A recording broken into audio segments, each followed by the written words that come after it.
Hello and welcome to this guide to check a buddy box once it's been completed. First thing we need to check for is that the buddy box is securely fastened to the wall. So there is 2 screw connections there on one side and 2 on the other side. So all 4 should be fastened to make sure it's secured to the wall correctly.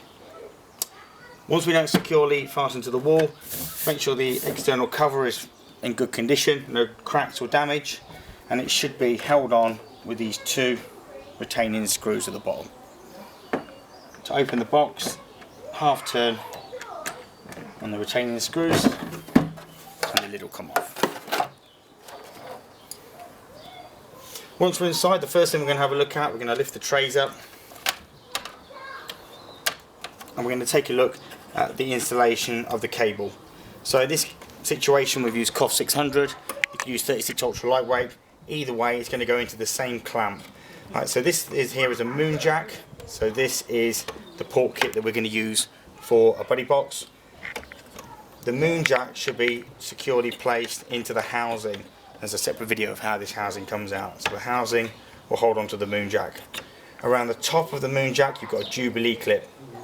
The Jubilee clip will go around the moon jack and around the little clamp positions at the back to hold that in place. At the top you've got a place where the strength member is then clamped into the top screw. Now in this situation this is a training one, so I haven't filled it for resin. However, in the real world you'll be filling the moon jack up to just below the top with resin 10B, and that's our cable securely fastened. We've got our 3 elements. The 2 spare elements that we're not going to use are going to go into the back of the buddy box. There's a housing for it, they're wrapped round and round and round. There is 4 straps cable fixing, the cable will be housed inside, and that's where they live. The next tray down will be the element that we're actually going to use, so this is the one that we're interested in. As the element comes in, we're going to have our Velcro, which will be wrapped around the element, and then there'll be a straps fixing over the top of that and secured onto the little retaining clips. So that's going to hold the element in place. Now care must be taken to make sure there's enough slack in that element so that this tray can go up and down without causing any stress to the element and without any fibre moving out of the tray. Inside the actual tray itself, it's going to be spliced onto our input. So our splitter input is going to live on this side. This is pre-manufactured. However, we do need to still check to make sure it's still in the right place and not hanging down. So that's our splitter input.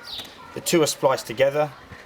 Fibre 1 from our element, spliced to the splitter input, and then we're going to use the yellow 45mm splice protector, which it doesn't matter where that sits in there, as long as it sits firmly in the splice protector, and then our spare fibres are sat inside. The splitter input will go around, and if I close these down, you'll be able to see the splitter that lives at the top. So that's our splitter. So in this particular installation we've got 1 splitter, but we can see we've got room for 3. The 1 splitter is mounted onto this plastic piece here and should be secured into place. The output to the splitter will move round to the right hand side of the buddy box through these little retaining clips and over onto our SC plugs. Inside here, now there's nothing for the engineer to do inside of this box. This is all pre-manufactured over onto our MPO connectors here. It's just for the FPC or whoever it might be who's checking the box to make sure this is still in good condition. There's not fibres hanging out of the side of the box. What that will do is it will travel around our system onto our MPO plugs. And then the MPO plug should be housed in this metal bracket.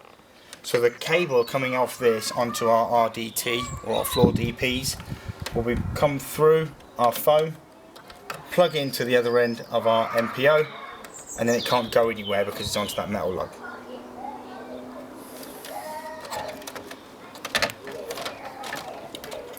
All fibres and all cables secured inside the box so that when the lid goes back on,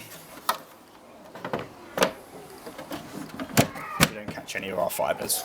Thank you.